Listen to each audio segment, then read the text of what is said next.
সেজন্য কথা আমানত, কারো কাছে আমরা এরকম বলে দিব না। কিন্তু আমাদের খাসলাত কি? আমাদের খাসলাত হলো, একজন আমার কাছে একটা গোপন কথা বলার পর আমাকে বলল, হুজুর আপনি কাউরে কইেন না, এমন এক কাজ করে দিল। সে যখন বলল, হুজুর আপনি কাউকে বলবেন না, এই কথা বলার দ্বারা আমার অবস্থা এতটা খারাপ হয়ে যায়, যতক্ষণ কথাটা আমি আরেকজনের কাছে না বলি আমারও ততক্ষণ ভালো লাগে না। আমি আবার খুঁজি কারে করবে, নাহলে পেটের মধ্যে হজম হয় না কথা। আরেকজনকে বলি, শোনা এদিকে আসো, ও আমার এই কথাটা বলছে, আমি তো তোমাকে বিশ্বাস করি, শুধু তোমাকে বললাম, তুমি কিন্তু আর কাউরে বললাম। আগের জন তো আমারও মানা করছিল, হুজুর কারো কাছে কইয়েন না। যেই আমল আমি করতে পারি নাই, আমি যদি আরেকজনকে বলি, সে কি করবে নাকি? ও এরকম বলবে, আরেকজনে ডাক দিয়ে, দেখ হুজুর আমার এই কথাটা কইছে, কারো কাছে বলতে মানা করছে, আমি শুধু তোরে বললাম, তুই কিন্তু কাউরে বলবি। এরকম মাশাআল্লাহ এক একজনের কাছে বলতে বলতে সকালে যেই কথাটা আমার কাছে আমানত ছিল, মানুষের মুখে যাইতে যাইতে বিকাল হইতে হইতে কথাটা ছড়ায় গেছে। ঠিক কিনা বলেন? দেখেন এখানে খেয়ানতকারী কতজন, এরপরে যতজনের কাছে কথাটা বলছে, প্রত্যেকের খেয়ানতের গোনা আমার আমলনামায় যোগ হয়ে গেছে। ডেস্টিনির মধ্যে, ডেস্টিনির নাম শুনেন নাই? ওই 50 জন পরেও যদি একজন একটা প্রোডাক্ট কিনে, অটোমেটিক আপনার অ্যাকাউন্টে টাকা জমা হবে। ছিল আর কি সিস্টেম, এগুলা সব ভুয়া সিস্টেম। ওই সময় হুজুররা কইছে, বিশ্বাস করে নাই। এই কিছুদিন আগে আর একটা বের হয়েছিল, যুবকরা কি জানি এসপিসি না কি বলে, জানেন না? হ্যাঁ, রিং আইডি কিনলে টাকা, মাশাআল্লাহ টাকা মেরে দিয়ে চলে গেছে এক জায়গা থেকে, আরো যাবে। এগুলা হুজুররা যখন বলে, হুজুরদেরকে বলে আনসোশিয়াল। হুজুররা কি অনলাইন বোঝে নাকি? আবার কিছু যুবক ঘুরতেছে বিটকয়েনের পেছনে। এইভাবে ঘুরে ঘুরে কিছু সময় লোভ পায়, একসাথে সব হারায়, তখন ওই যে গলায় দড়ি দেওয়া। সেজন্য এই ধরনের কোনো কিছুর পেছনে ছোটা যাবে না। ইসলাম এই ধরনের বেচা কেনা, এই ধরনের লেনদেন এজন্যই হারাম করেছে, যেখানে ঢোকার সম্ভাবনা আছে। তা যাই হোক, আমি আমার কথার আমানত রক্ষা করতে পারি না, মানুষের কাছে বলে দেই। সেজন্য দুশ্মনও যদি হয় আমার, ওই দুশ্মনের কোনো কথা যদি আমার কাছে আমানত থাকে, খবরদার, দুশ্মনের কারণে আমি তার কথার খেয়ানত করব না। কারণ বলেন, নবীজি দুশ্মনের আমানতের খেয়ানত করছে? করেনি, আমরাও করব। 3 নাম্বার আমানত হয় দায়িত্বের মধ্যে আমানত। প্রত্যেকটা ছোট বড় দায়িত্ব আমানত। ইমাম সাহেবের ইমামতির দায়িত্ব আমানত, চাকরিজীবীর চাকরি আমানত, শিক্ষকের শিক্ষকতা আমানত। কেউ যদি দায়িত্ব পরিপূর্ণভাবে পালন না করে, ওই দায়িত্বের বিপরীতে যেই বেতন তার জন্য আছে, পরিপূর্ণ বেতন গ্রহণ করে দায়িত্ব পরিপূর্ণ পালন না করে, নিঃসন্দেহে সে দায়িত্বের আমানতের খেয়ানতকারী হয়ে যায়। আর আমরা কি চিন্তা করি? আমরা চিন্তা করি আমি যত ফাঁকি দিয়ে বেতনটা নিতে পারি, আমি চিন্তা করি, দেখ আরেকজন গাদার কাটুনি খাইটাও 20,000, আমি ফাঁকি ঝুঁকি দিয়েও 20,000, আমি বড় চালাক। কিন্তু আমি আমার নিজের ক্ষতি করলাম, আমি দায়িত্বের খেয়ানত করলাম, লোকটাকে ধোঁকা দিলাম। সেজন্য প্রত্যেকটা দায়িত্ব আমানত, দায়িত্ব পালন করে এরপরে পরিপূর্ণ বিনিময় নিতে হবে, নাইলে বৈধ হবে। এক বুজুর্গের ঘটনা শোনাই, ছোট্ট একটা ঘটনা। মাজহার নানুতুবি রহমাতুল্লাহি আলাইহি কেমন বুজুর্গ ছিলেন! উনি একটা মাদ্রাসায় পড়াইতেন, মাস শেষে সময় হিসাব করে, টাইম হিসাব করে তিনি বেতন নিতেন। একদিন ওনার ক্লাসের মধ্যে একটা লোক আসছে খুব জরুরি কথা বলার জন্য। লোকটা বলতেছে, হুজুর কথাটা এখনই বলতে হবে, সময় ক্ষেপণ করার সুযোগ নাই, খুবই জরুরি। হুজুর ক্লাস বন্ধ করে লোকটার সাথে কথা বললেন। উনি নোট করে রাখলেন, অমুক দিন অমুক ক্লাসে 10টা মিনিট সময় আমি আমার নিজের কাছে ব্যয় করেছি। উনি মাস শেষে যখন ওনার কাছে বেতন দেওয়া হলো, উনি সময় হিসাব করে 10 মিনিটের বেতন মাদ্রাসা কর্তৃপক্ষকে ফিরিয়ে দিলেন। অফিস থেকে জিজ্ঞাসা করা হলো, হযরত কি ব্যাপার? উনি বললেন, শোনেন, অমুক দিন অমুক ক্লাসে 10টা মিনিট সময় আমি মাদ্রাসার ছাত্রদেরকে পড়াই নাই, নিজের কাজে ব্যয় করেছি। এই 10টা মিনিটের বেতন আমার জন্য নেওয়া বৈধ হবে না, এই জন্য এই 10 মিনিটের বেতন আমি ফেরত দিয়ে দিলাম। আমি আপনাদের খেদমতে পবিত্র কোরআনুল কারীমের একটা আয়াত ও রাসূল আকরাম সাল্লাল্লাহু আলাইহি ওয়াসাল্লামের অগণিত হাদিস থেকে একটা হাদিস পাঠ করেছি। আল্লাহ সুবহানাহু ওয়া তাআলা উক্ত আয়াতে কারীমার মধ্যে রাসূল আকরাম সাল্লাল্লাহু আলাইহি ওয়াসাল্লামকে ওয়াজ করার নির্দেশ দিয়েছেন, আদেশ দিয়েছেন। ওয়াজ করার আদেশ যে শুধু আল্লাহ তাআলা দিয়েছেন তা নয়, বরং আল্লাহ তাআলা নিজেও আমাদেরকে ওয়াজ করেছেন। কোরআনুল কারীমের মধ্যে আয়াতের সংখ্যা কেউ বলেন ৬৬৬৬ আয়াত, কেউ বলেন ৬৬২৩ আয়াত। সংখ্যাটা যাই হোক, এই ৬৬৬৬ আয়াতের মধ্যে মাত্র ৫০০ আয়াত হলো বিধানাবলী সংক্রান্ত। কত আয়াত? ৫০০। বাকি থাকে কত? ৬১৬৬ আয়াত। এই ৬১৬৬ আয়াতের মধ্যে শুধু ওয়াজ, জান্নাতের ওয়াজ, জাহান্নামের ওয়াজ, পরকালের ওয়াজ, অতীতের নবীদের ঘটনার ওয়াজ, বিভিন্ন উপমা, উদাহরণ, মেসাল, এক্সাম্পল যাই বলেন না কেন, এগুলার ওয়াজ। আল্লাহ তাআলা ওয়াজ করেছেন নিজে ৬১৬৬ আয়াতে। শুধু নিজে ওয়াজ করেছেন তা না, রাসূলুল্লাহ সাল্লাল্লাহু আলাইহি ওয়াসাল্লামকে ওয়াজ করতে বলেছে কে? আল্লাহ তাআলা। আল্লাহ তাআলা বলেন, ওয়াযাক্কির ফাইন্নায যিকরা তানফাউল মুমিনিন। আল্লাহ রাব্বুল আলামিন বলেন, আপনি ওয়াজ করেন, নসিহত করেন, উপদেশ দেন। কেন আপনি ওয়াজ করবেন, কেন নসিহত করবেন, কেন উপদেশ দিবেন?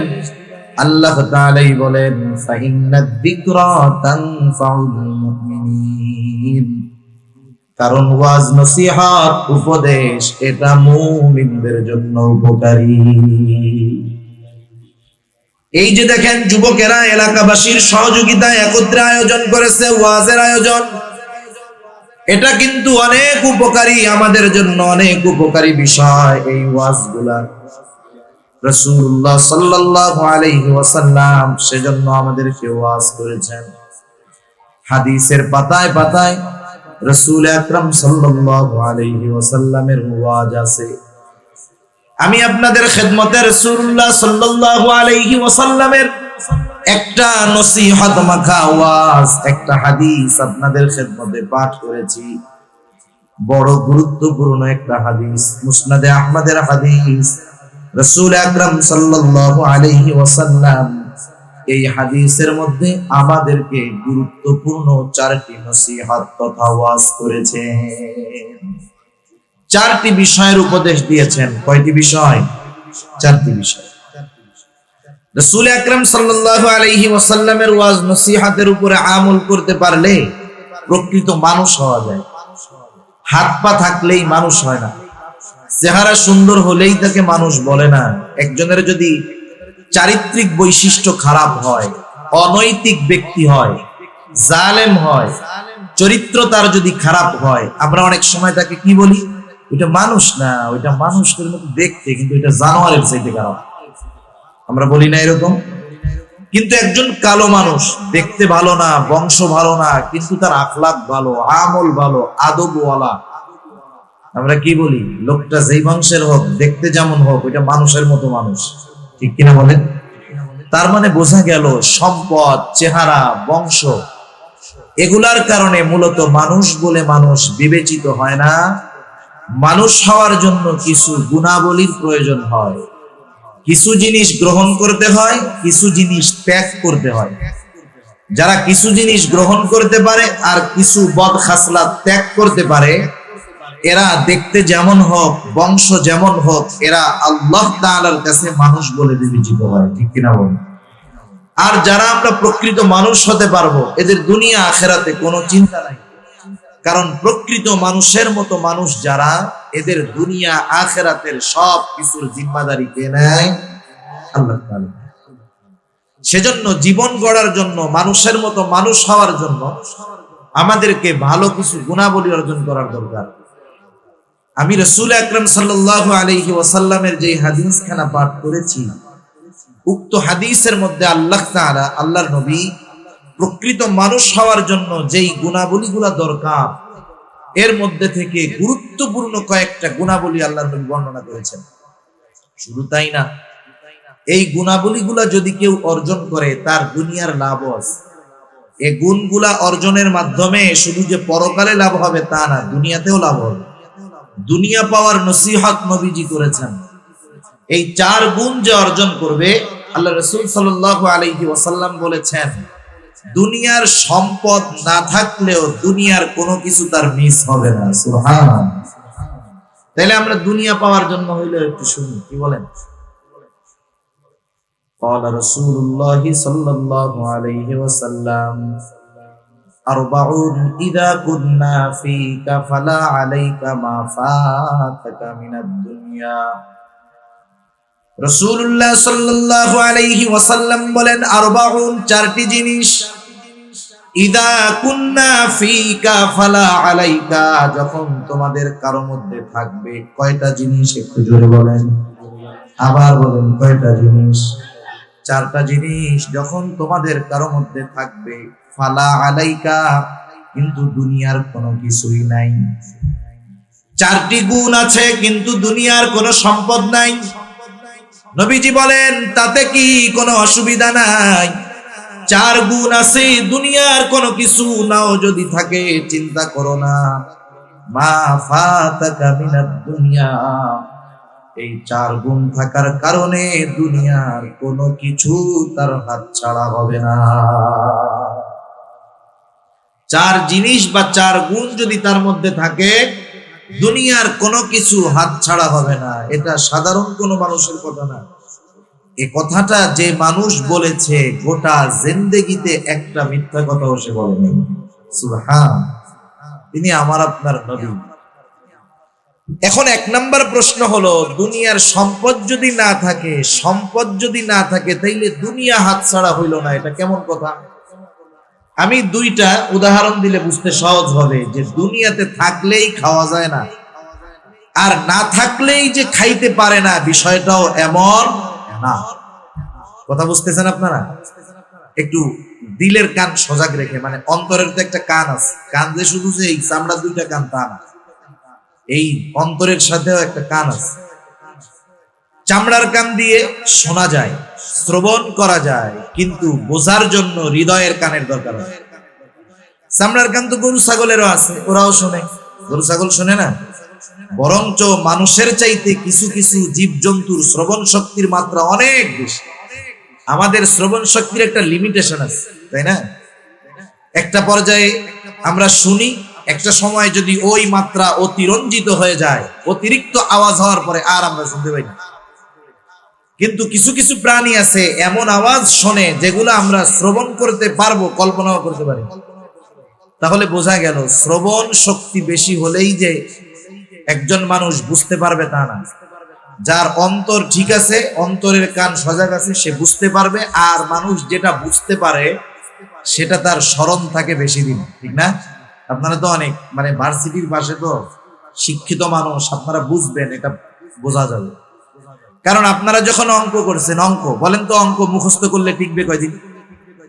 1 সপ্তাহ টিকবে অঙ্ক মুখস্থ যদি কেউ করে। কিন্তু কেউ যদি একটা অঙ্ক বুঝে 50 বছর পরেও ওই অঙ্ক যদি তার সামনে দেওয়া হয়, সে পুরাপুরি না পারুক, যতটুকু করবে নির্ভুল করবে, কারণ সে অঙ্ক সূত্র অনুসারে বুঝতে পেরেছে, ঠিক কিনা বলুন? এজন্য মানুষ যেটা বুঝতে পারে এর স্থায়িত্ব বেশি হয়, আর যেটা বুঝতে পারে স্থায়িত্ব বেশি হওয়ার কারণে স্মরণে থাকে, আমল করা সম্ভব হয়। আর যদি শুধু কেউ শোনে, শুনতে ভালো লাগতেছে শুনি, বুঝি আর না বুঝি, তাইলে হুজুর এখান থেকে ওঠার আগে যা শুনছে সব হজম হয়ে যাবে, ঠিক কিনা বলেন? এজন্য আমরা বুঝবার নিয়তে শুনবো, আল্লাহ তৌফিক দান করুন। প্রথমে যেটা বলতে চাই, থাকলেই যে খাইতে পারে তা না, আর না থাকলেই যে পায় না, বিষয়টা এমনও নয়। যেমন মনে করেন আপনাদের চট্টগ্রাম শহরে অনেক সম্পদওয়ালা আছে, এমনও মানুষ আছে কোটি কোটি টাকার মালিক, দৈনিক তার লক্ষ লক্ষ টাকা ইনকাম, লাভ। এমনও মানুষ আছে সমাজের মধ্যে অভাব নাই। মনে করেন এই মানুষটা অসুস্থ হয়ে গেল। যারা সম্পদের পেছনে বেশি ছোটে, ওরা অল্প অসুস্থ হলে মৃত্যুকে ভয় পায় বেশি। সম্পদওয়ালা 2 ধরনের হয়। এক ধরনের সম্পদওয়ালা হলো দিনদার সম্পদওয়ালা, যারা দিনকে প্রাধান্য দেয়, এরপরে দুনিয়া ইনকাম করে। নামাজ, রোজা, হজ, যাকাত, দান, সাদকা, এই সব বিষয় আগে, এরপরে তার দুনিয়ার লাইন। এরকম অনেক কোটিপতি আছে না নাই, যে দিনের ব্যাপারে সে খুব কঠোর। আবার কিছু মানুষ আছে সম্পদ উপার্জন করতে গিয়ে দিনকে বাদ দিয়ে দিছে।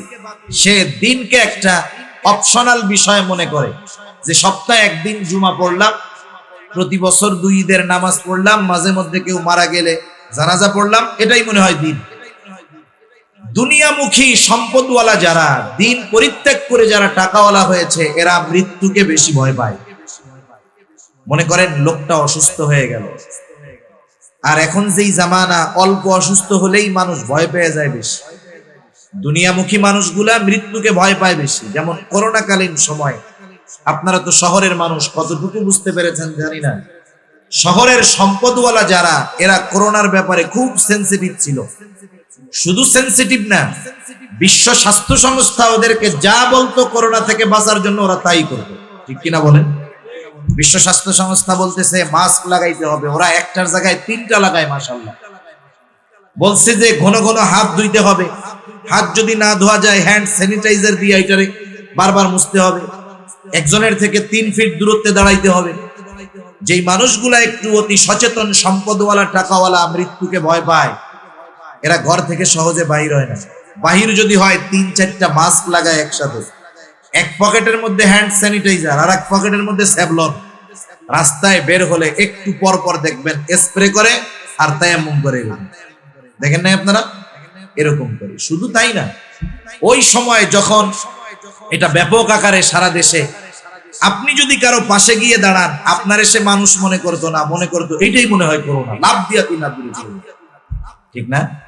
কিন্তু আমরা কি দেখলাম, এই ধরনের অতি সতর্ক মানুষগুলোই করোনায় অতি আক্রান্ত হয়েছে, এবং অতি বেশি এরাই মরছে। ঠিক কিনা বলুন?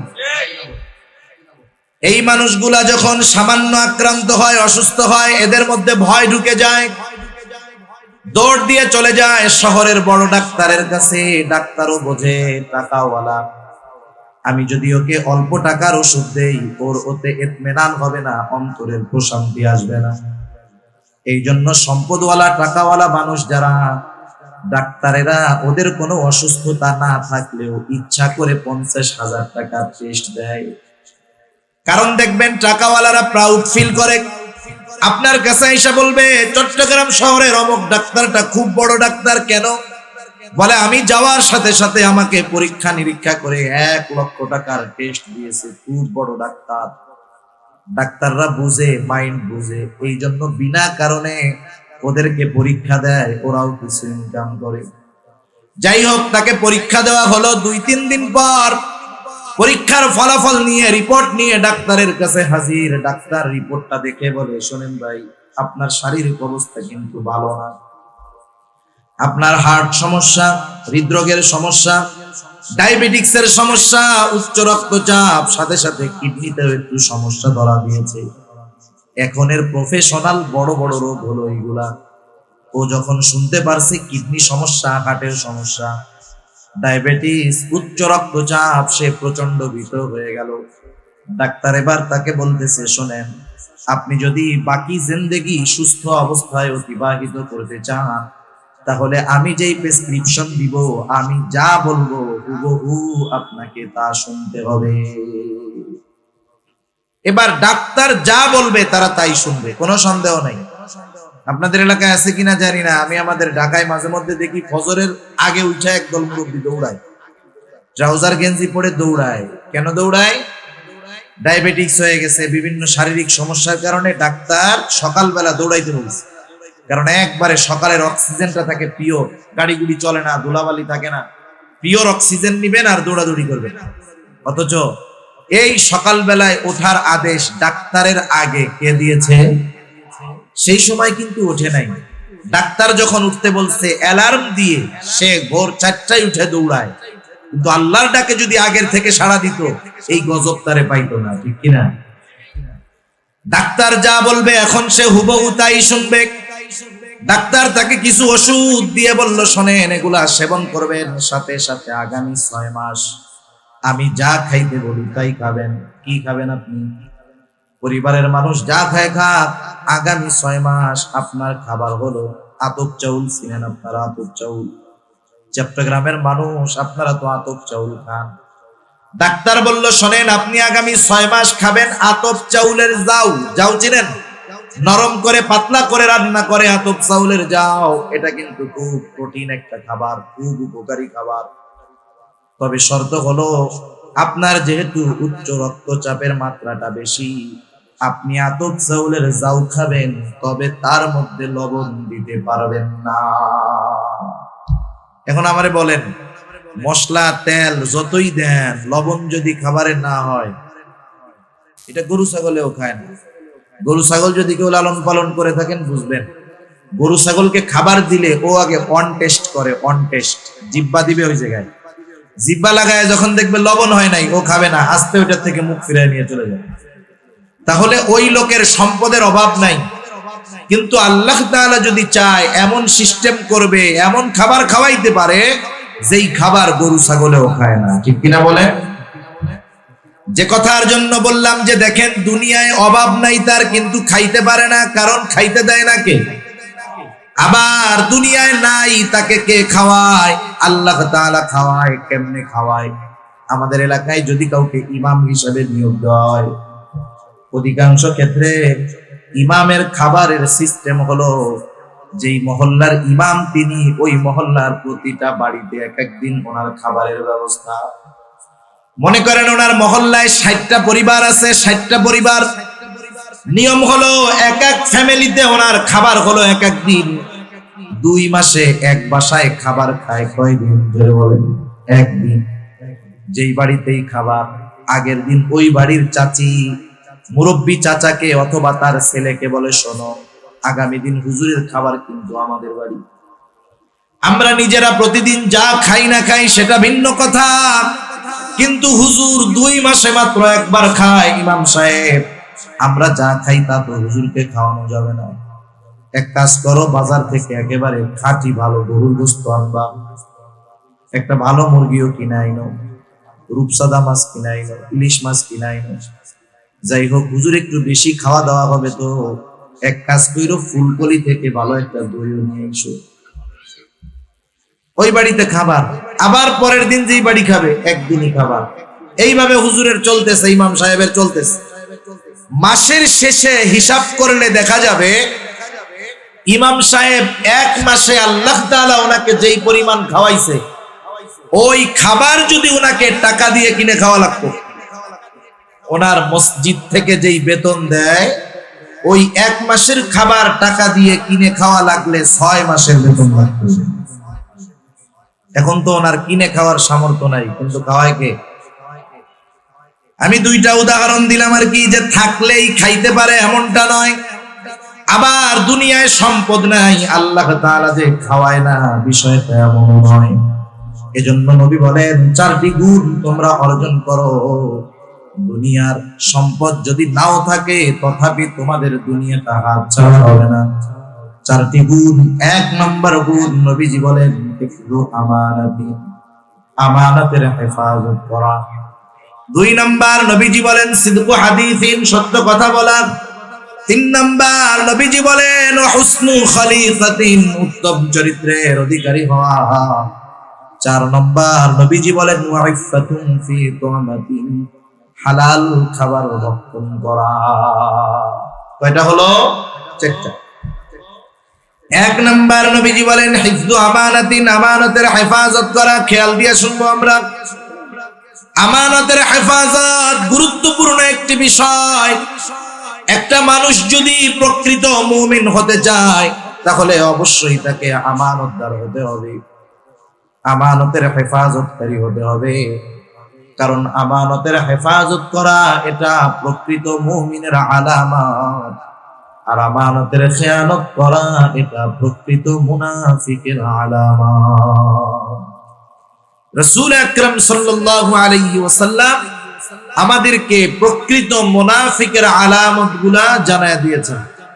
আমাদের কাজ হলো মুনাফিকের আলামতগুলা শুধু জানা তা নয়, জানার সাথে সাথে আমাদের মধ্যে যদি মুনাফিকের আলামতের কোনো আলামত থাকে, সেগুলাকে বাহির করা, সেগুলা ত্যাগ করা।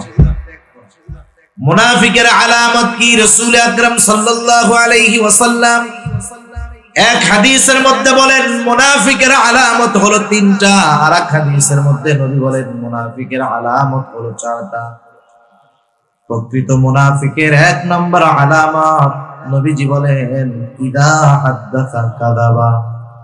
প্রকৃত মুনাফিকের এক নম্বর আলামত, মুনাফিক যখন কথা বলে মিথ্যা কথা বলে।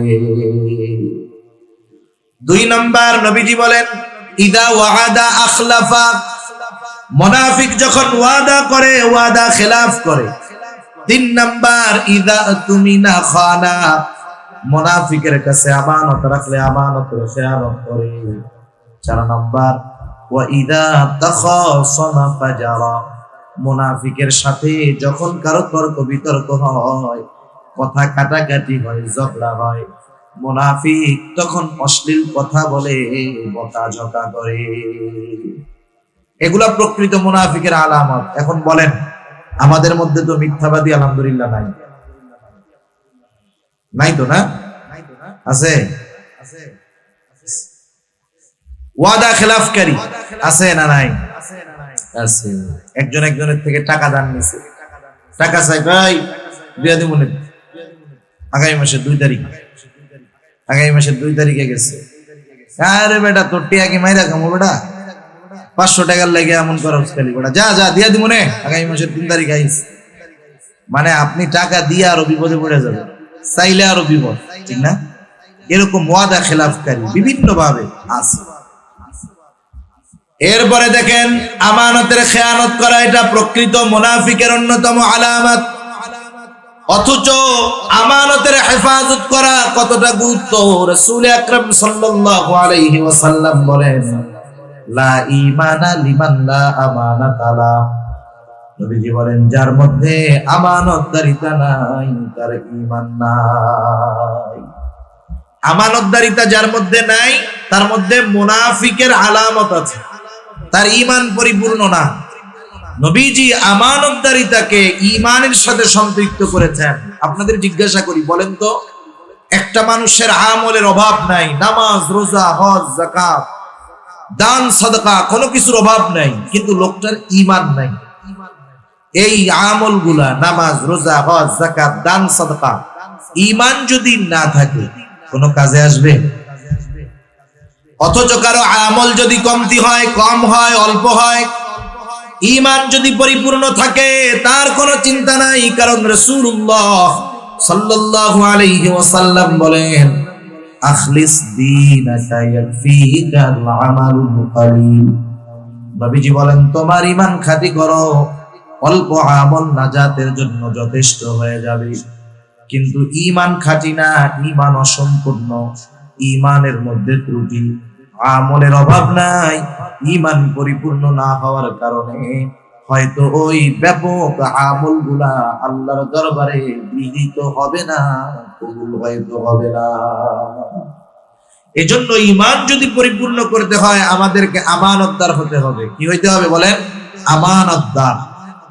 আমার আপনার নবীজি আমানতদার ছিলেন। কেমন আমানতদার ছিলেন? রাসূল আকরাম সাল্লাল্লাহু আলাইহি ওয়াসাল্লাম নবুয়াতির পূর্বেই ওনার উপাধি কাফেররা দিয়েছিল সত্যবাদী আমানতদার।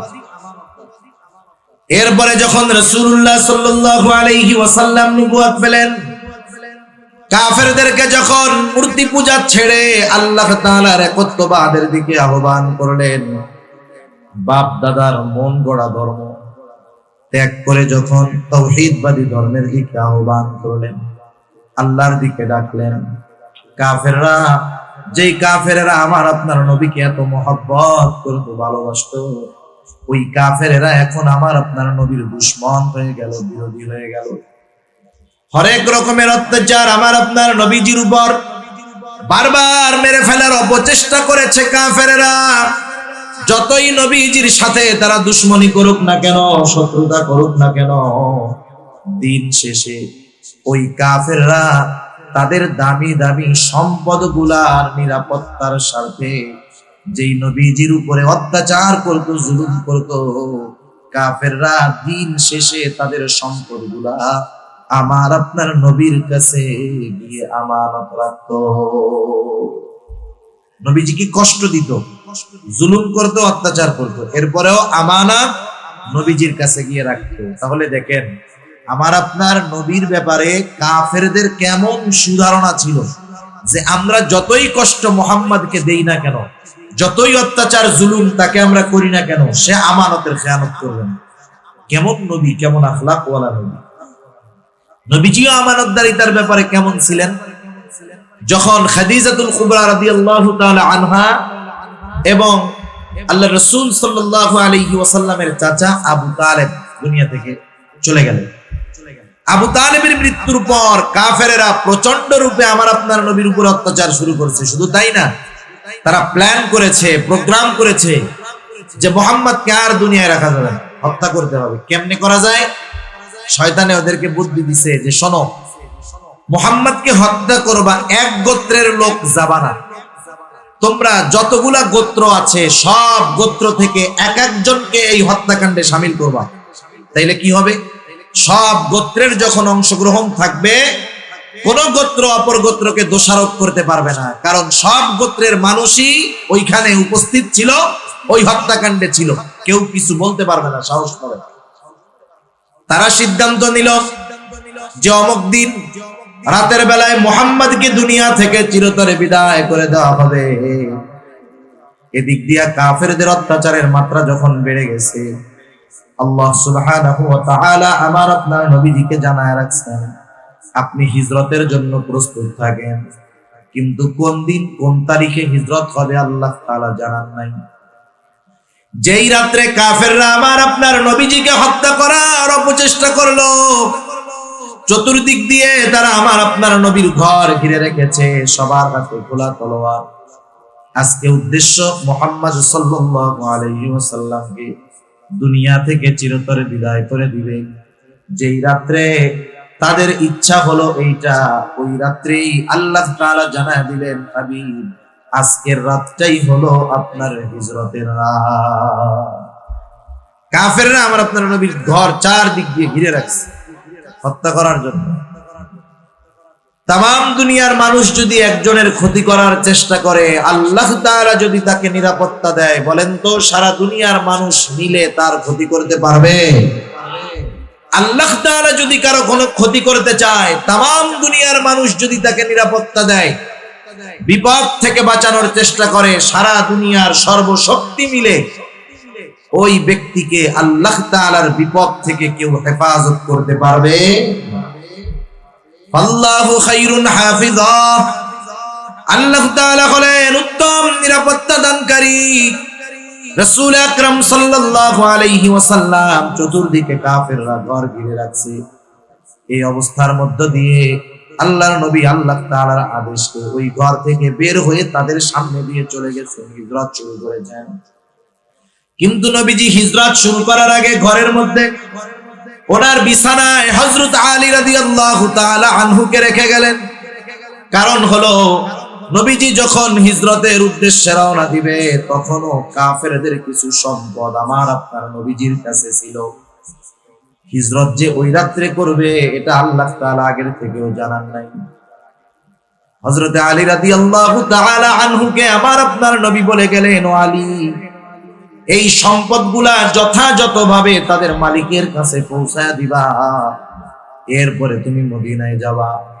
নাইলে সম্পদগুলা যদি মালিকের কাছে পৌঁছানোর ব্যবস্থা না করা হয়, কাফেরেরা বলবে, দেখো মুহাম্মদ পালায় গেছে, সাথে সাথে আমাদের সম্পদগুলাও নিয়ে চলে গেছে।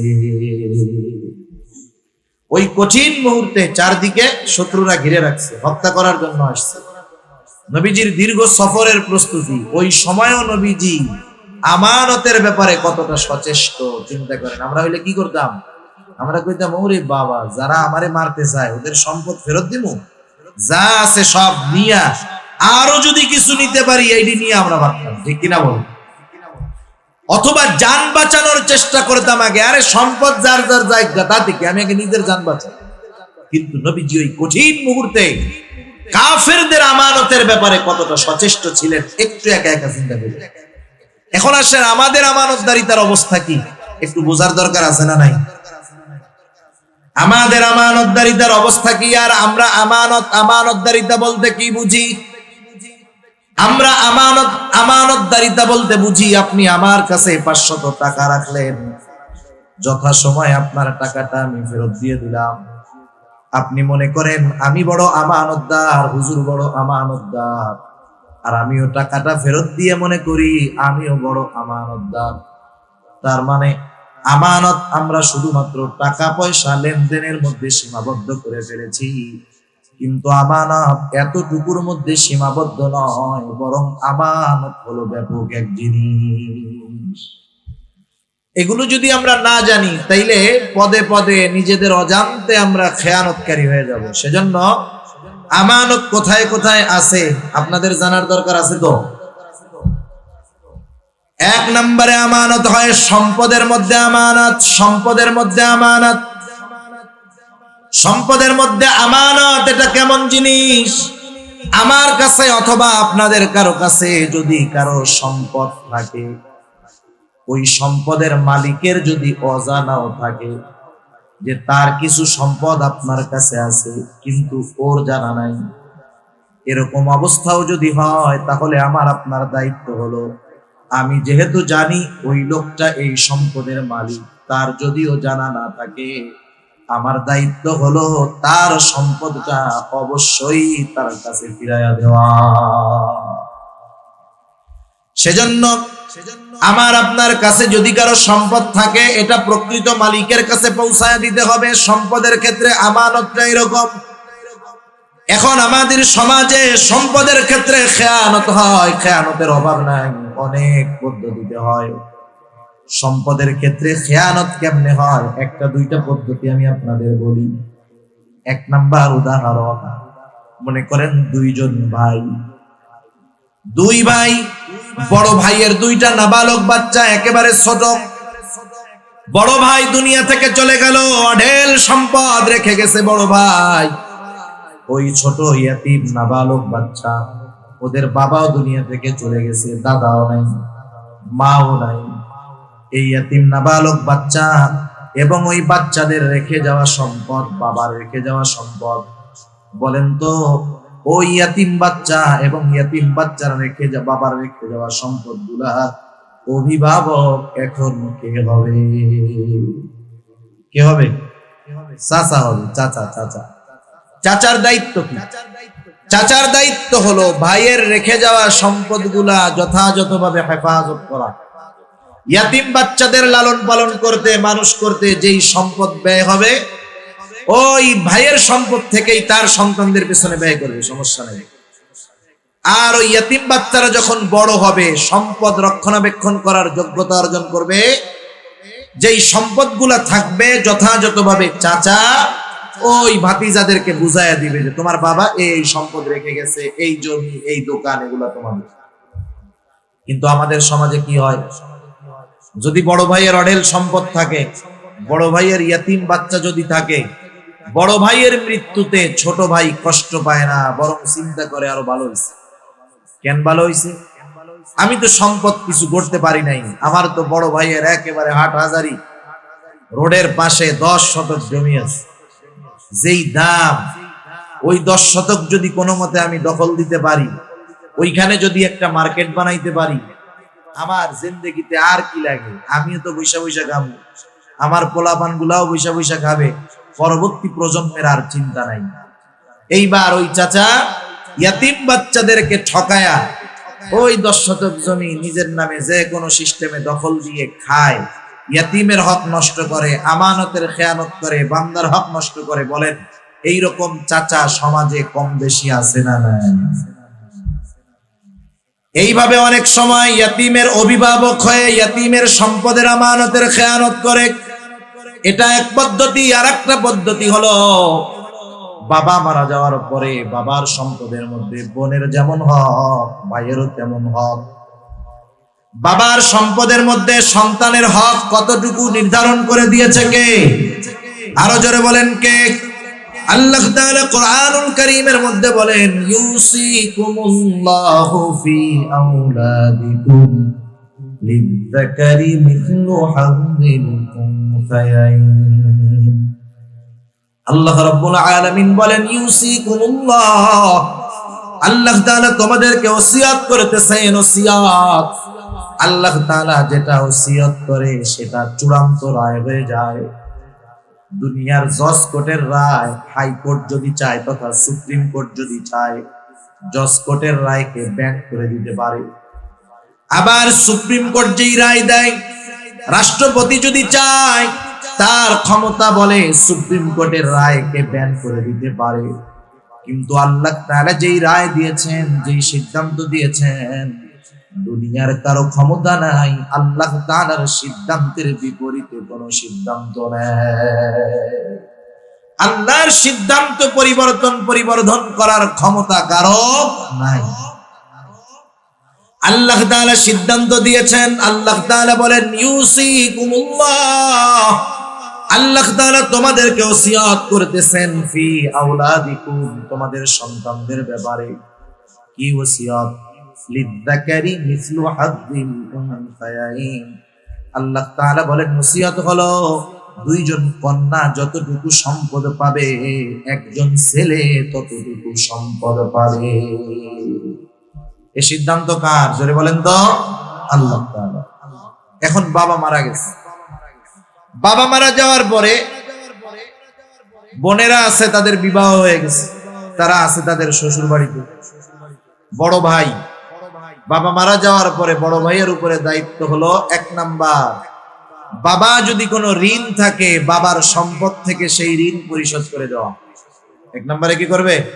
দাফন কাফন তো করবে, এরপরে বাবার যদি কোনো ঋণ থাকে সেই ঋণ পরিশোধ করবে। এরপরে বাবা যদি কোনো ওসিয়ত করে গিয়ে থাকে, ওসিয়ত যদি তার ঋণ পরিশোধের পরে যেই সম্পদ থাকবে, ওসিয়ত যদি ঋণ পরিশোধ করার পরে যেই সম্পদ থাকবে, ওই সম্পদের 3/1 ভাগ পরিমাণ হয় সর্বোচ্চ, অথবা এর কম হয়, তাহলে বাবার ওসিয়তটা পূরণ করবে। বাবা যদি ওসিয়ত করে আমার সব সম্পদ মাদ্রাসায় দিয়ে দেব, এই ওসিয়ত মান্য করা লাগবে না। কিন্তু বাবার 30 লক্ষ টাকা সম্পদ আছে, বাবা যদি বলে 9 লক্ষ টাকা মাদ্রাসায় দিয়ে দিস, এই ওসিয়ত মানতে হবে, কারণ এখানে ওসিয়ত 3/1 কম। কথা বোঝা গেছে? বাবার ওসিয়ত যদি থাকে ওসিয়ত পূরণ করবে। এরপরে বাকি যেই সম্পদ আছে, বড় ভাইয়ের দায়িত্ব হলো যথাযথভাবে বাবার ওয়ারিসি সম্পদগুলা যারা পাবে তাদেরকে বুঝায় দেওয়া। কিন্তু বাবা মারা যাওয়ার পর অধিকাংশ বড় ভাই এই কাজটা করতে চায় না, সম্পদগুলা নিজের কাছে রাখে, 8, 10, 15 বছর ধরে খায়।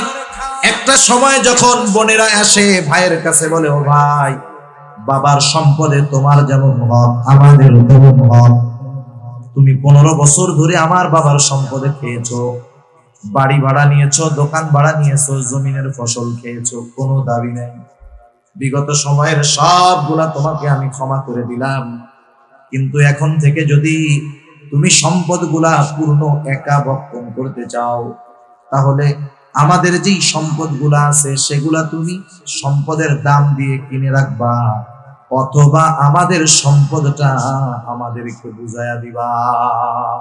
এখন বলেন, 15 বছর পর এসে বোনরা যদি ভাইয়ের কাছে বলে আমার সম্পদটা দিয়ে দে, ভাই খুব খুশি হয় না?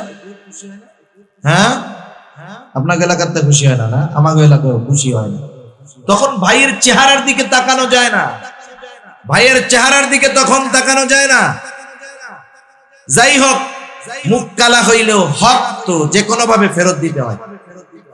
সম্পদগুলা বোনদেরকে ফেরত দেওয়ার পরে, আগে যখন বোন ভাগনা ভাগ্নি আসতো, আদর সমাদরের অভাব নাই, মার্কেটিং এর অভাব নাই, কিন্তু বোন যখন তার হক বুঝে নিয়ে যায়, এরপরে যখন ভাইয়ের বাড়িতে বেড়াইতে আসে, ভাগনা ভাগ্নি আসে, বোন আসে, তখন কি কয় জানেন? তোরা আইসুস কে? দেখাইতে গেছে কেন?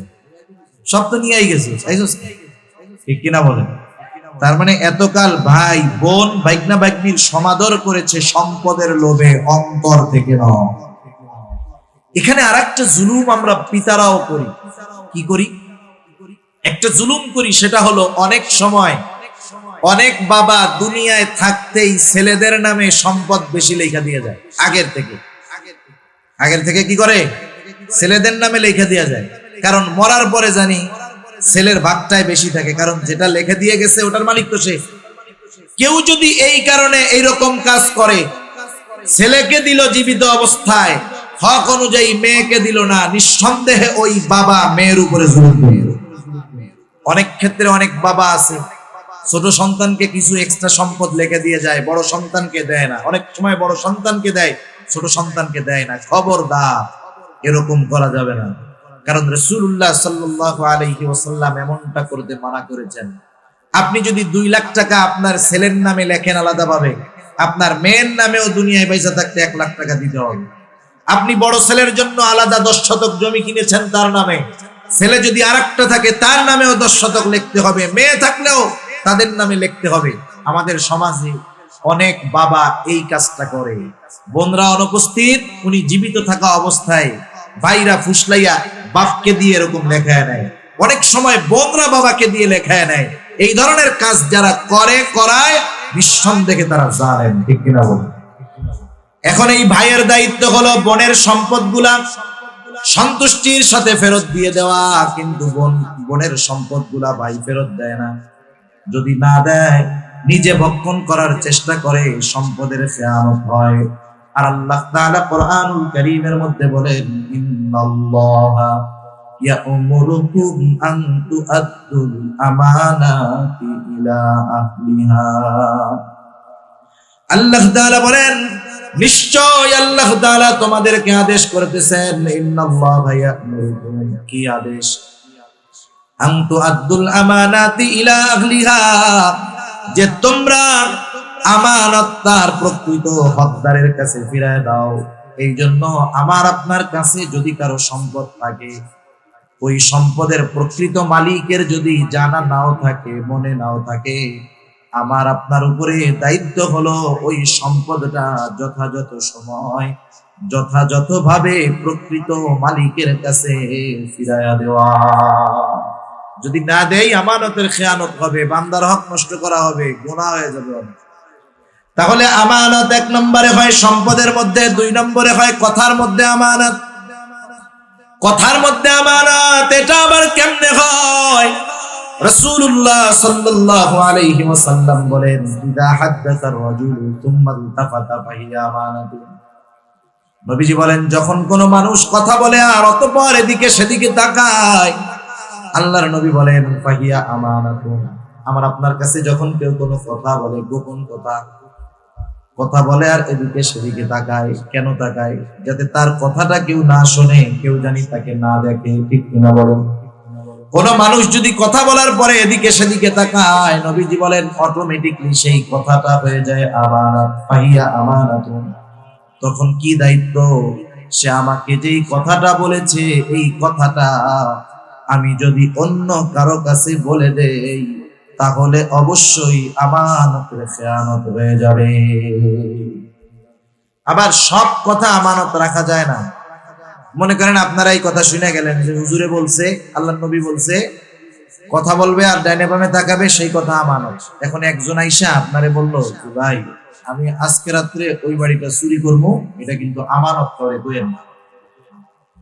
ডাইনে বামে তাকাইয়া বলছে যে আমি ওই বাড়ি চুরি করবো, এখন তো এটা আমানত হয়ে গেছে। আপনি চিন্তা করবেন যে হুজুরে কইছে, এখন যদি আমি বাড়িওয়ালারে বলে দেই যে তোমার বাড়ি চুরি করবে, তাহলে তো আমানতের খেয়ানত হয়ে গেল। না না, সব কথা আমানত হয় না। কোন কথাটা আমানত হবে, গোপন রাখতে হবে, এটা বলার পরে এমনি বোঝা যাবে, ঠিক না? সেজন্য কথা আমানত, কারো কাছে আমরা এরকম বলে দিব না। কিন্তু আমাদের খাসলাত কি?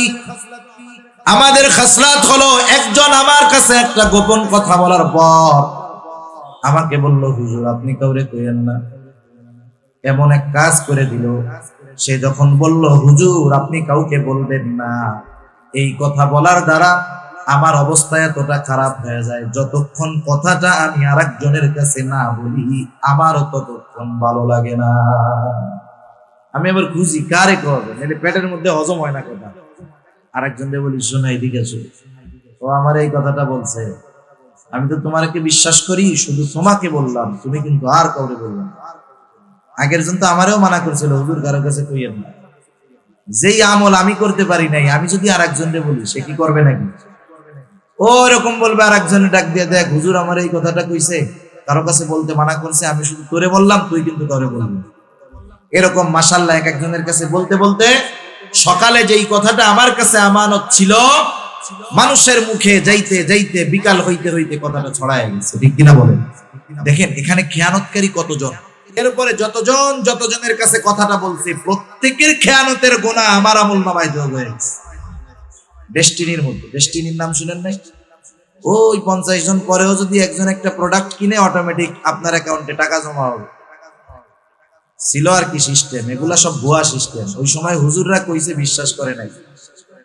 এই কিছুদিন আগে আর একটা বের হয়েছিল, যুবকরা কি জানি এসপিসি না কি বলে, জানেন না? হ্যাঁ, রিং আইডি কিনলে টাকা, মাশাআল্লাহ টাকা মেরে দিয়ে চলে গেছে এক জায়গা থেকে, আরো যাবে। এগুলা হুজুররা যখন বলে, হুজুরদেরকে বলে আনসোশিয়াল। হুজুররা কি অনলাইন বোঝে নাকি? আবার কিছু যুবক ঘুরতেছে বিটকয়েনের পেছনে। এইভাবে ঘুরে ঘুরে কিছু সময় লোভ পায়, একসাথে সব হারায়, তখন ওই যে গলায় দড়ি দেওয়া। সেজন্য এই ধরনের কোনো কিছুর পেছনে ছোটা যাবে না। ইসলাম এই ধরনের বেচা কেনা, এই ধরনের লেনদেন এজন্যই হারাম করেছে, যেখানে ধোঁকার সম্ভাবনা আছে। তা যাই হোক, আমি আমার কথার আমানত রক্ষা করতে পারি না, মানুষের কাছে বলে দেই। সেজন্য দুশ্মনও যদি হয় আমার, ওই দুশ্মনের কোনো কথা যদি আমার কাছে আমানত থাকে, খবরদার, দুশ্মনের কারণে আমি তার কথার খেয়ানত করব না। কারণ বলেন, নবীজি দুশ্মনের আমানতের খেয়ানত করছে? করেনি, আমরাও করব। 3 নাম্বার আমানত হয় দায়িত্বের মধ্যে আমানত। প্রত্যেকটা ছোট বড় দায়িত্ব আমানত। ইমাম সাহেবের ইমামতির দায়িত্ব আমানত, চাকরিজীবীর চাকরি আমানত, শিক্ষকের শিক্ষকতা আমানত। কেউ যদি দায়িত্ব পরিপূর্ণভাবে পালন না করে, ওই দায়িত্বের বিপরীতে যেই বেতন তার জন্য আছে, পরিপূর্ণ বেতন গ্রহণ করে দায়িত্ব পরিপূর্ণ পালন না করে, নিঃসন্দেহে সে দায়িত্বের আমানতের খেয়ানতকারী হয়ে যায়। আর আমরা কি চিন্তা করি? আমরা চিন্তা করি আমি যত ফাঁকি দিয়ে বেতনটা নিতে পারি, আমি চিন্তা করি দেখ আরেকজন গাদার কাটুরি খাইটাও 20,000, আমি ফাঁকি ঝুঁকি দিয়াও 20,000, আমি বড় চালাক। কিন্তু আমি আমার নিজের ক্ষতি করলাম, আমি দায়িত্বের খেয়ানত করলাম, লোকটাকে ধোঁকা দিলাম। সেজন্য প্রত্যেকটা দায়িত্ব আমানত, দায়িত্ব পালন করে এরপরে পরিপূর্ণ বিনিময় নিতে হবে, নাইলে বৈধ হবে। এক বুজুর্গের ঘটনা শোনাই, ছোট্ট একটা ঘটনা। মাজহার নানুতুবি রহমাতুল্লাহি আলাইহি কেমন বুজুর্গ ছিলেন! উনি একটা মাদ্রাসায় পড়াইতেন। মাস শেষে সময় হিসাব করে, টাইম হিসাব করে তিনি বেতন নিতেন। একদিন ওনার ক্লাসের মধ্যে একটা লোক আসছে খুব জরুরি কথা বলার জন্য। লোকটা বলতেছে, হুজুর কথাটা এখনই বলতে হবে, সময় ক্ষেপণ করার সুযোগ নাই, খুবই জরুরি। হুজুর ক্লাস বন্ধ করে লোকটার সাথে কথা বললেন। উনি নোট করে রাখলেন, অমুক দিন অমুক ক্লাসে 10টা মিনিট সময় আমি আমার নিজের কাছে ব্যয় করেছি। উনি মাস শেষে যখন ওনার কাছে বেতন দেওয়া হলো, উনি সময় হিসাব করে 10 মিনিটের বেতন মাদ্রাসা কর্তৃপক্ষকে ফিরিয়ে দিলেন। অফিস থেকে জিজ্ঞাসা করা হলো, হযরত কি ব্যাপার? উনি বললেন, শোনেন, অমুক দিন অমুক ক্লাসে 10টা মিনিট সময় আমি মাদ্রাসার ছাত্রদেরকে পড়াই নাই, নিজের কাজে ব্যয় করেছি। এই 10টা মিনিটের বেতন আমার জন্য নেওয়া বৈধ হবে না, এই জন্য এই 10 মিনিটের বেতন আমি ফেরত দিয়ে দিলাম। কিন্তু আমরা কি করি? দায়িত্ব ফাঁকি দিয়ে কেমন করে আরো এক্সট্রা ইনকাম করা যায় সেটার চিন্তা করি। ঠিক কিনা বলেন? এটা সর্বক্ষেত্রে হয়, অনেক ক্ষেত্রে হয়। কত উদাহরণ দিব, কথা অনেক আছে, সময়ের কারণে বলতে মন চায় না। যেমন শিক্ষা জাতির মেরুদণ্ড, শিক্ষা জাতির মেরুদণ্ড। Education is the backbone of nation, না? অনেক আগে বলছি, মনে নাই। তা যাই হোক, শিক্ষা জাতির মেরুদণ্ড। যারা শিক্ষা দেন শিক্ষক, তারাই মেরুদণ্ডের প্রস্তুতকারক, তারা থাকবেন নীতি নৈতিকতার সর্বোচ্চ শিখর। ঠিক কিনা বলুন? কিন্তু আমাদের দেশে কি হয়, আমরা ছোটবেলা যখন পড়াশোনা করেছি স্কুলে, ক্লাসের মধ্যে টিচার যখন কোনো পড়া আমাদেরকে বোঝানোর চেষ্টা করেছেন, বুঝতে পারি নাই, শিক্ষকেরা স্বউদ্যোগী হয়ে আমাদেরকে বলতেন যে এই ছুটির পরে সবাই যাবে, তোমরা যাবা না। ক্লাসের পরে সবাই চলে গেছে, খেলাধুলা করতেছে, আমাদেরকে বসায় রাইখা বিনা টাকায় বিনা পারিশ্রমিকে ওই পড়া বুঝবার পরে, বোঝানোর পরে, এরপরে বাড়ি যাওয়ার সুযোগ দিত শিক্ষকরা। এখন এর সব শিক্ষক না, কিছু শিক্ষক কি করে, ক্লাসে অঙ্ক করাইতে গেছে, ব্ল্যাকবোর্ডে যায় প্রথম অঙ্ক করে, এটা স্যারদের মানে মডেল, যাইয়া প্রথম একটা ধমাধাম ব্ল্যাকবোর্ডে একটা অঙ্ক করবে, এরপরে বলবে তোমরা কে কে বুঝতে পারছো। এবার 20 জন ছাত্রের মধ্যে 4 জন দাঁড়াইছে, স্যার আমরা বুঝতে পারছি, বাকি 16 জন বুঝতে পারে নাই। এখন বলেন টিচারের দায়িত্ব কি? ওনার এই ক্লাসের সময়ের মধ্যে বাকি 16 জনকেও অঙ্কটা বুঝাইতে হবে, এটাই তো দায়িত্ব, ঠিক কিনা? এখন স্যার চেষ্টা করলেন, ওনার 40 মিনিট আধা ঘন্টা ক্লাসের মধ্যে উনি বাকি 16 জনকে অঙ্কটা বুঝাইতে সক্ষম হলেন না। কারণ সবার বুঝ কিন্তু একরকম নয়, কেউ একবার বললে বোঝে, আবার কেউ ওই একই জিনিস বোঝানোর জন্য 10 বার বলা লাগে, তারপরেও বোঝে না। স্যার যখন ক্লাসের মধ্যে বুঝাইতে ব্যর্থ হলেন, এইবার তিনি তাদেরকে বললেন, শোনো, আমি প্রতিদিন সকাল বেলায় আমার বাসায় অঙ্ক প্রাইভেট পড়াই, তোমরা ওইখানেও যাবা, বোঝানোর চেষ্টা করব। এবার স্যারের কাছে তারা অঙ্ক করবে, মাস শেষে যদি স্যার তাদের কাছ থেকে এক্সট্রা 1000 টাকা করে বেতন নেয়, কোনো অসুবিধা নাই। কারণ স্যার তার দায়িত্ব পরিপূর্ণ পালন করবার পর তারা যেহেতু বুঝতে পারে নাই, আলাদা প্রাইভেট পড়ালো, বেতন নিল, কোনো অসুবিধা নাই। কিন্তু আমাদের কিছু শিক্ষকেরা কি করে জানেন নাকি? অঙ্কটা করাইলো, 4 জন বললো স্যার বুঝছি, বাকি 16 জন বুঝে নাই। স্যার এবার বলে কি, সব কি ক্লাসে বোঝা যায়? আমি ওই সকাল 7টার সময় প্রাইভেট পড়াই, ওই ব্যাচে আইসো, ওই জায়গায় বাকিটা বুঝাই দিবেন। আছে না নাই বলেন? এখন বলেন, স্যারের দায়িত্ব ছিল ক্লাসে বোঝানো, উনি ক্লাসে চেষ্টা না করে নিয়ে গেল এক্সট্রা ইনকামের ধান্দায়। এখন বলেন, এই স্যার ক্লাসের হক দায়িত্ব পালন না করে মাস শেষে কি বেতনটা কম নিবে নাকি? এই যে কাজটা করলো শিক্ষক, নিঃসন্দেহে আমানতের খেয়ানতকারী। সেজন্য প্রত্যেকটা দায়িত্ব যথাযথভাবে পালন করার পর তার বিনিময় নিতে হবে, বেতন নিতে হবে, নাইলে দায়িত্বের আমানতের খেয়ানত হবে। 4 নাম্বার, রাষ্ট্রের দায়িত্ব আমানত, রাষ্ট্রের সম্পদ আমানত। রাষ্ট্রের দায়িত্ব আমানত, রাষ্ট্রের সম্পদ আমানত। হয়তো অনেক ভার্সিটির স্টুডেন্ট ভাইরা আছেন, শুনতেছেন, আপনারাও হয়তো এক সময় বিসিএস দিবেন, সরকারি চাকরি গ্রহণ করবেন, অনেকে হয়তো নীতি নৈতিকতার উপর জীবনকে পরিচালিত করবেন, আর অনেকে হয়তো অঢেল সম্পদ দেখে আর সামলাইতে পারবেন না। 2 হাতে একবারে পেট পুইরা কারুনের মতো সম্পদ করবেন। মনে রাখবেন, হয়তো সম্পদের পাহাড় হবে আপনার, কিন্তু আপনি কত বড় খেয়ানতকারী হয়ে যাবেন কল্পনাও করতে পারবেন না। সেজন্য রাষ্ট্রীয় দায়িত্ব যেখানেই থাকুক না কেন, এটা আমানত। পুলিশ সরকারি চাকরি করে, এটাই, এই ডিউটি তার আমানত। সে এই ডিউটি করতে গিয়ে মাস শেষে বেতন পায়, এক্সট্রা নেওয়ার কোনো সুযোগ নাই। এই যে আমাদের ভূমি অফিসগুলোয় মাঝে মধ্যে প্রয়োজনে মানুষের যাওয়া লাগে, অনেক বাজে অভিজ্ঞতা মানুষের। আপনি যাবেন, প্রথম যাওয়ার পরে বলবেন যে আমার একটা পর্চা দরকার, ও আলমারি খুঁজে 3 মিনিট পরে বলবে, দূর ভাই, ও কবের পর্চা, এগুলো কি পাওয়া যায় নাকি? আপনাকে হতাশ বানায় ফেলবে। আপনি বাহিরে চলে যাবেন, আর একজন আপনার কানের কাছে গিয়ে মুখ লাগায় বলবে, আরে ভাই সাবানের টাকা দেন। ওদের চা পান, আপনি বাজারে চা পান খাইতে কয় টাকা লাগে? 10 টাকা। ওদের চা পান কিন্তু 10 টাকায় হয় না, 10-এর সাথে 2টা শূন্য দিতে হয় শুধু, বুঝেন নাই? ওদের চা পান 10 টাকায় হয় না, 10-এর সাথে কয়টা শূন্য? 2টা শূন্য। যখন আপনি 1000 টাকার নোটটা দিয়ে বলবেন, ভাই চা পান খাইয়ে একটু বাইর করে দেন, 1 মিনিটে কাগজ বের হয়ে যাবে, 1 মিনিটে বের হয়ে যাবে। অথচ দেখেন, এই কাজের জন্য তাকে বেতন দেওয়া হয়, এটা তার দায়িত্ব। সে যখন দায়িত্বের বিপরীতে অতিরিক্ত টাকা নিল, 1 নম্বরে ঘুষ, নিঃসন্দেহে হারাম। দ্বিতীয়ত, দায়িত্বটা ছিল তার কাছে আমানত, সে এই আমানতের খেয়ানত করল। এজন্য এইরকম পর্যায়ে হয়তো অনেক যুবক ভাই যাবেন এক সময়, আপনারা কেউ হয়তো টিয়নো হবেন, কেউ হয়তো সচিব হবেন, কেউ হয়তো প্রশাসনিক লাইনে যাবেন। যদি ওই দায়িত্বের বিপরীতে এক্সট্রা কিছু নেন, আল্লাহর কাছে কিয়ামতের দিন জবাবদিহিতা করতে হবে, ঠিক কিনা বলুন? এজন্য রাষ্ট্রের দায়িত্ব আমানত, রাষ্ট্রের সম্পদ আমানত। এরপরে আসেন শরীয়তের বিধিবিধান, হুকুম আহকাম আমানত।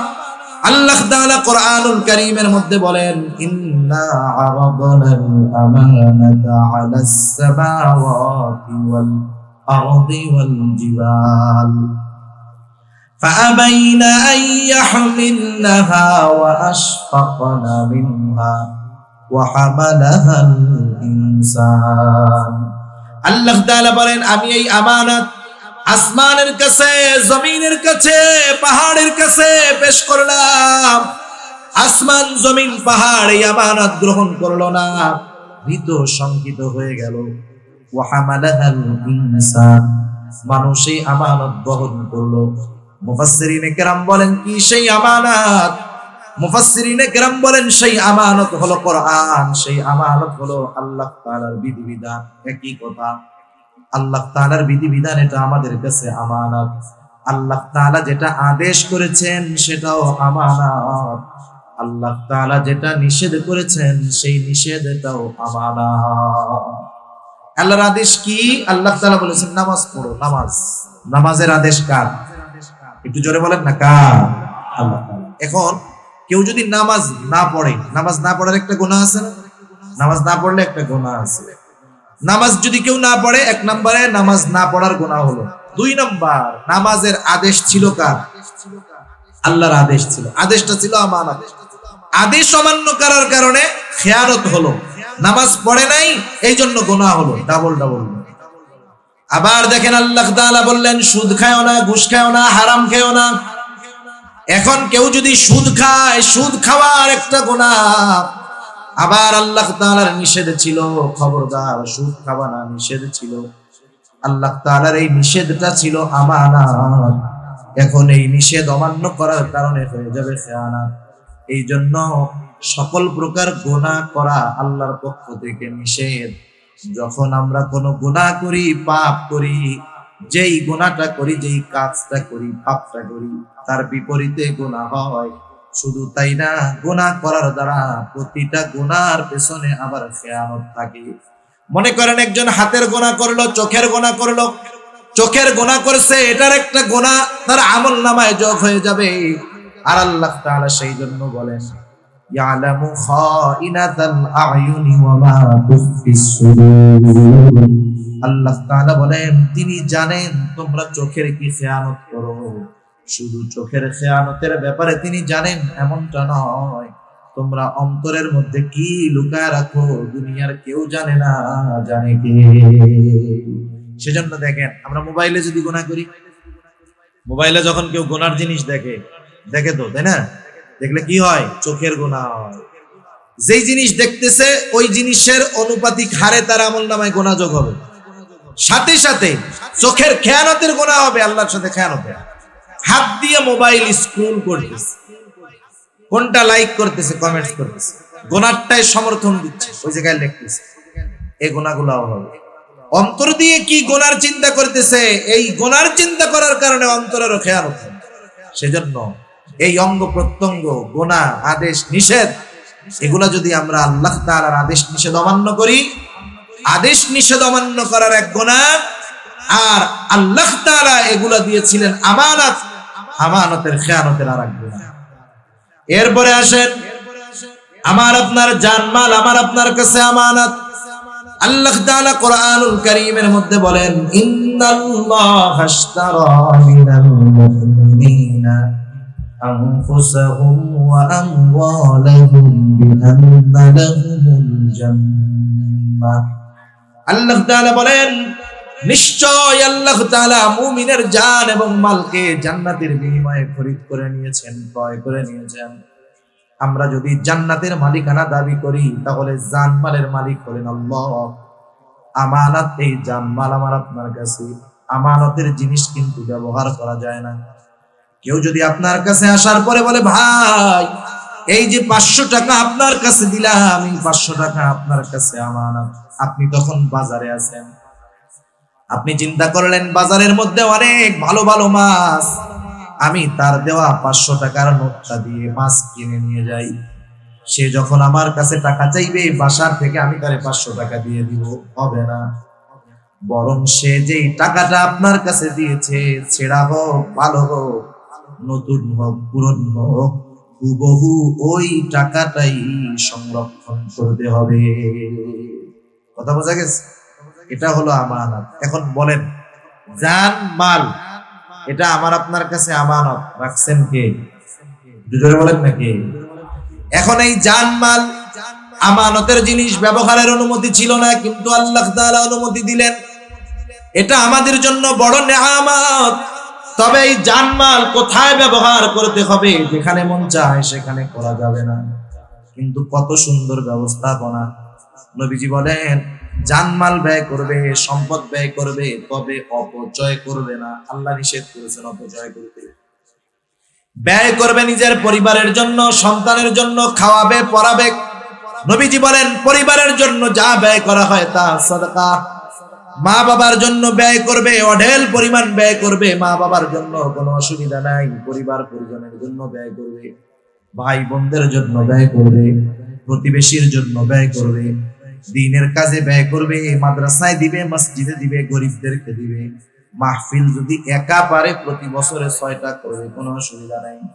কিন্তু এরপরেও যদি এমন হয় তার প্রতিবেশী কোনো বেধর্মী অমুসলিম, সে অসুস্থ, রোগ আক্রান্ত, তার সেবা শুশ্রূষা চিকিৎসার জন্য টাকা দিবে, কোনো অসুবিধা নেই। তার ঘর নাই, সে যদি চায় তাকে ঘর বানিয়ে দিবে, কোনো অসুবিধা নাই। মেয়ের বিবাহ হয় না, বেধর্মী আসেন অনেক সময় এরকম, আপনি তার মেয়ের বিবাহের জন্য টাকা দেন, অসুবিধা নেই। কিন্তু সাবধান, এমন কাজে ব্যয় করা যাবে না যেই কাজে ব্যয় করলে গুনাহ হয়, আল্লাহ বেজার হয়। আপনি একজন বেধর্মীরে 50,000 টাকা দিয়ে বিয়ে দিয়ে দেন, সমস্যা নাই। কিন্তু তার দুর্গাপূজার সময় মূর্তি বানানোর জন্য 1 টাকা দেওয়া যাবে? সেন্স রাখতে হবে, টাকা কোথায় দেওয়া যায়, কোথায় দেওয়া যায়। আপনি দ্বীনি কাজে অর্থ দিচ্ছেন, না পারলে শ্রম দিচ্ছেন, সমস্যা নাই। অনেক সময় অনেকে গুনার কাজে টাকা দিতে পারে না, বলে কি আরে টাকা দিতে পারলাম না, তাতে কি আয়, তোদের সাথে বৈশা বৈশা 2-3টা বাঁশ গাইড়া দিই, এতেও তো তোদের সাথে শরীক থাকলাম, তাই না?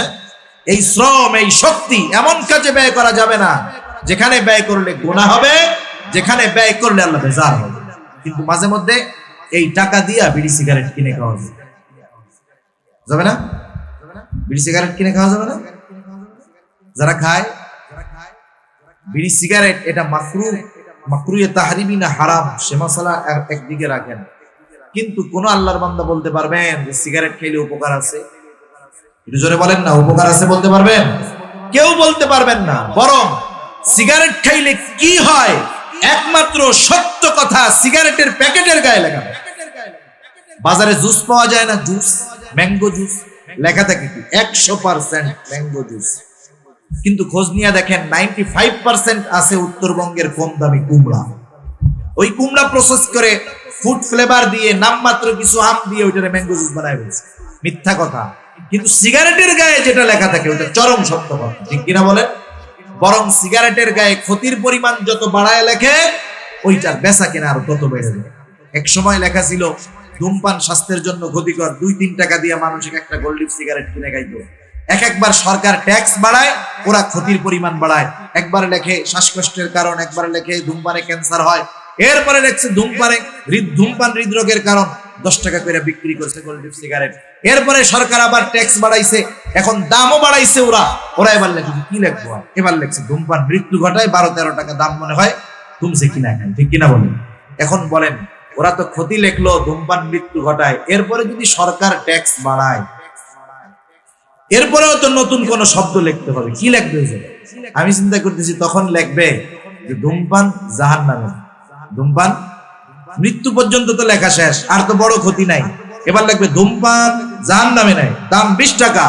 দেখবেন বাঙালি রক্তকে পানি বানানোর টাকা দিয়ে, ওই 20 টাকা দিয়ে সিগারেট গুলা কিনে খাচ্ছে। এগুলা আপনি নিজে সম্পদের অপচয় করতেছেন, দেহের ক্ষতি করতেছেন, আল্লাহ তাআলার আমানতের খেয়ানত করতেছেন। সেজন্য আর লম্বা না, আমানত কোথায় কোথায় হয় যতটুকু বললাম। 1 নাম্বার আমানত সম্পদের মধ্যে, 2 নাম্বার কথার মধ্যে, 3 নাম্বার দায়িত্বের মধ্যে, রাষ্ট্রীয় দায়িত্বের মধ্যে, রাষ্ট্রীয় সম্পদের মধ্যে। শরীয়তের বিধিবিধান, হুকুম, আহকাম আমানত। আমার জানমাল আমার কাছে আল্লাহর পক্ষ থেকে আমানত। সেজন্য নবীজি 4টি গুণ অর্জন করতে বললেন। 1 নাম্বার গুণ হলো হিফযু আমানাতি। এই বিষয়গুলো যদি সব আমরা ঠিক রাখতে পারি, এরপরেই আমি আপনি হতে পারবো আমানতদার। এবার একটু নিজেরা চিন্তা করবেন যে আমি নিজে কতটুকু আমানতদার, এতটুকুতেই বোঝা যাবে, আর লম্বা করার দরকার নেই। 2 নম্বরে নবীজি বলেন সিদকু হাদিসিন, সত্য কথা বলা। সত্য কথা বলা, সত্য কথা বলা মুমিনের ভূষণ, আর মিথ্যা বলা হলো প্রকৃত মুনাফিকের আলামত। অনেক সময় অনেক মানুষ আছে সামনাসামনি মিথ্যা কথা বলে না, কিন্তু মোবাইল ফোনে মিথ্যা কথা বইলা বসে, বোঝেও না। সামনাসামনি মিথ্যা বলে না, কিন্তু মোবাইলে অনিচ্ছায় মিথ্যা বলে ফেলে। ইচ্ছায় বলুক কারণ ইচ্ছায় বলুক, মিথ্যা তো মিথ্যাই, ঠিক কিনা বলেন? সেজন্য মোবাইলেও মিথ্যা বলবো না। অনেক সময় আসে এক জায়গায়, কয় আর এক জায়গায়। আসে ওই বড়দিঘির পার, তাই তো পথে আবার। ও যদি বড়দিঘির পার অ্যাক্সিডেন্ট করে মরে, আর দোস্ত যদি জানতে পারে যে আমার দোস্তর মরার কথা ছিল ফতেহাবাদ, দোস্ত মরছে দেখি বড়দিঘির পার, তার মানে ওইটা মরার আগেও মিথ্যা বলেছে। এরকম আমাদের ইয়াং জেনারেশন বন্ধুদের সাথে এরকম অনেক বলে, মুরব্বীরাও বলেছিল, বলে ফেলে, খবরদার, এই সময় সতর্ক থাকবে। আর মিথ্যা কেন বলবো না? নবীজি বলেন ইন্নাস সিদকা ইয়াহদি ইলাল বির ওয়া ইন্নাল বিররা ইয়াহদি ইলাল জান্নাহ। নবীজি বলেন নিশ্চয়ই যারা সত্য কথা বলে, সত্য মানুষকে কল্যাণের দিকে নিয়ে যায়, কল্যাণের পথ দেখায়, আর কল্যাণ মানুষকে জান্নাতের পথ দেখায়। ওয়া ইন্নাল কিযবা ইয়াহদি ইলাশ শার, নিশ্চয়ই মিথ্যা মানুষকে অকল্যাণের পথ দেখায়। ওয়া ইন্নাশ শাররা ইয়াহদি ইলান নার, আর অকল্যাণ মিথ্যা মানুষকে জাহান্নামের দিকে নিয়ে যায়। এজন্য সত্যবাদী মানুষ জান্নাতের প্রতীক, আর মিথ্যাবাদী যারা, মিথ্যা কথা যারা বলে, এরা হলো জাহান্নামের প্রতীক। এজন্য আমরা মিথ্যা কথা বলবো না। ধোঁকাও এক ধরনের মিথ্যা, কাউকে ধোঁকা দিব না। কারণ নবীজি বলেন মান গাশশানা ফালাইসা মিন্না, যে ধোঁকা দেয় সে আমার উম্মত নয়। 3 নাম্বার নবীজি বলেন ওয়া হুসনু খালিকাতিন, উত্তম চরিত্রের অধিকারী হওয়া। আমরা সবাই উত্তম আখলাকওয়ালা হব। আমি আপনি যদি উত্তম আখলাকওয়ালা হতে চাই, এমন একজনকে আইডল বানাতে হবে, এমন একজনকে অনুসরণ করতে হবে যার চরিত্রের মধ্যে কোনো ত্রুটি নাই। আর ওই মানুষ দুনিয়ার মধ্যে একজনই আছে, যার নাম হলো মুহাম্মাদুর রাসূলুল্লাহ। আমার আপনার নবীর চরিত্র হলো পূর্ণাঙ্গ চরিত্র। অন্যান্য যত নবী এসেছেন সব নবী উত্তম চরিত্রওয়ালা নবী, কোনো সন্দেহ নাই। কিন্তু আমার আপনার নবী শুধু উত্তম চরিত্রওয়ালা নবী তা নয়, আমার আপনার নবী উত্তম চরিত্রে পরিপূর্ণতা দান করেনেওয়ালা নবী। সুবহানাল্লাহ, কেমন নবী! আমরা সেই নবীজির অনুসরণ করব। আখলাকের বিষয়টা হলো অনেক ব্যাপক, কারণ একটা মানুষের একটা পরিচয়। একজন মানুষ, মনে করেন একজন মুরব্বী, উনি কিন্তু শুধু বাবা না, উনি দাদাও। উনি শুধু দাদা না, উনি নানাও। উনি শুধু নানা না, উনি স্বামীও। উনি শুধু স্বামী না, উনি শ্বশুরও। ঠিক না? এরকম যদি একজনের পরিচয় বের করেন, এক একজনের 10-12টা করে পরিচয় চলে আসবে। প্রত্যেকটা পরিচয় আখলাকওয়ালা হতে হবে। নবীজি স্বামী ছিলেন কি ছিলেন না? স্বামী হিসাবে নবী কেমন ছিলেন? আপনি যদি পড়েন, আমল করেন, আপনি উত্তম স্বামী হবেন। বাবা হিসাবে কেমন ছিলেন নবীজি? জান হাদিসের পাতায় লেখা আছে সন্তানদের ব্যাপারে নবী কেমন ছিলেন। আপনি যদি জানতে চান নবীজি বন্ধু হিসাবে, সঙ্গী হিসাবে কেমন ছিলেন, নবীজি সাহাবাদের সঙ্গী ছিলেন, কেমন ছিলেন, জানতে পারবেন। নবীজি অধীনে যারা ছিল, নবীজি তার অধীনস্থদের সাথে কেমন আচরণ করতেন, পড়েন, জানতে পারবেন। নবীজি শ্বশুর হিসাবে কেমন ছিল, হ্যাঁ পড়েন, জানতে পারবেন। দেখবেন সব জায়গায় উত্তম চরিত্র আমার আপনার নবীর ছিল। নবীজি দেশ পরিচালনা করেছেন, বিচার করেছেন, বিচারক হিসাবে কেমন ছিলেন, রাষ্ট্রনায়ক হিসাবে কেমন ছিলেন, ময়দানে জিহাদ করেছেন, সেনাপতি ছিলেন, সেনাপতি হিসাবে কেমন ছিলেন, প্রত্যেক জায়গায় পড়েন না, দেখবেন নবীজির আখলাক এক বিশাল ভান্ডার। এতগুলো বলার মতো সুযোগ সময় কোনোটাই নাই। একটা বিষয় বলি শুধু, আমাদের সমাজে আজকে অভাব, কোনটার অভাব? আদবের অভাব। কিসের অভাব? আদবের অভাব। আজকে মুরব্বীদেরকে আমরা সম্মান করি না, এটা ঠিক না। কারণ নবীজি বলেন মাল্লাম ইয়ারহাম সগীরানা ওয়ালাম ইউআক্কির কাবীরানা ফালাইসা মিন্না। নবীজি বলেন যারা ছোটকে রহম করে না, তথা ছোটকে স্নেহ করে, আর যারা বড়কে সম্মান করে না, নবীজি বলেন ফালাইসা মিন্না, সে আমার উম্মত নয়। এজন্য আমরা যারা বড়, আমরা ছোটদেরকে স্নেহ করব, যারা ছোট বড়দেরকে সম্মান করব। একটা বিষয় মনে রাখতে হবে, হাদিসে আল্লাহর নবী আগে বড়দেরকে বলছেন। আগে কাদের বলছেন? বড়দেরকে বলেছেন যে যারা ছোটদের উপরে রহম করে না তারা আমার উম্মত না। সেজন্য আমরা ছোটদেরকে স্নেহ করব, মহব্বত করব, ভালোবাসবো। আমাদের খাসলাত হলো আমি যেটা চাই আমি সেটা করি না। আমি চাই যে ছোটরা আমাকে সালাম দিবে। আমি যদি ছোটর কাছ থেকে সালাম চাই, ওকে প্রেসার ক্রিয়েট করলে হবে না, ওকে আমার কাজে খাটাইতে হবে। কেমনে?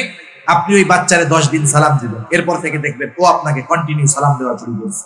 কিন্তু আপনি যদি ওর কাছ থেকে জোর করে সালাম নেন, ওর বাবার কাছে অভিযোগ দিলেন যে আপনার ছেলে কত বড় বেয়াদব, রাস্তায় দেখা হয় সালাম দেন, ওই বাবা যদি ওই সন্তানটাকে পিটানি দিয়া বলে, এই আগামীকাল থেকে চাচার সাথে দেখা হইলে সালাম দিবি, বাবার মায়ের ভয়ে ওই বাচ্চা তো সালাম দিবে, ঠিক না?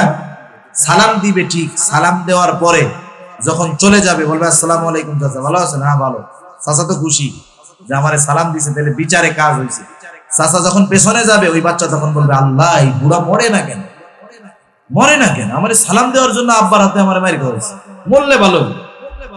দেখেন, কিন্তু আপনি যদি ওরা 10 দিন সালাম দিতেন, এরপরে আপনাকে আন্তরিকতার সাথে সম্মানের সাথে সালাম দিত। সালাম ওই যেও দেয় এই যেও দেয়, কিন্তু দুইটার মধ্যে তফাৎ আছে না নাই?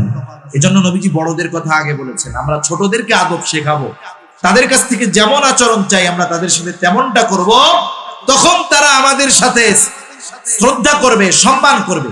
এই দুই জায়গায় আমাদের সমস্যা। যাই হোক, সেজন্য উত্তম চরিত্রের অধিকারী হব। আর 4 নম্বর, নবীজি বলেন ওয়াইফাতুম ফি তুমাতিন, হালাল খাবার খেতে হবে। আর হালাল খাবারের জন্য অন্যতম শর্ত হলো উপার্জনটা হালাল হতে হবে। নবীজি এজন্য বলেন কাসবুল হালালি ফরিদাতুম বাদাল ফরিদা, হালাল উপার্জন করা ফরজ ইবাদতের পরে অন্যতম ফরজ ইবাদত। আমার উপার্জনটাও হালাল হবে, খাবারটাও হালাল হবে। কিন্তু আমাদের খাসলাত হইল একজন ঘুষের টাকা সুদের টাকা বস্তা বইরা নিয়ে আসছে, বাজারে বড় গরু জবাই হয়েছে, পকেটে ঘুষের টাকা, হারাম টাকা। ওই কসাইরে যাইয়া জিজ্ঞেস করে, এই জবাই দেওয়ার সময় কি বিসমিল্লাহ বলছিলি তো? বুঝছেন? সুদের টাকা দিয়া ঘুষের টাকা দিয়া গোস্ত কিনতে আসছে, কসাইরে জিজ্ঞেস করে জবাইয়ের সময় আল্লাহর নাম নিয়েছিলি তো?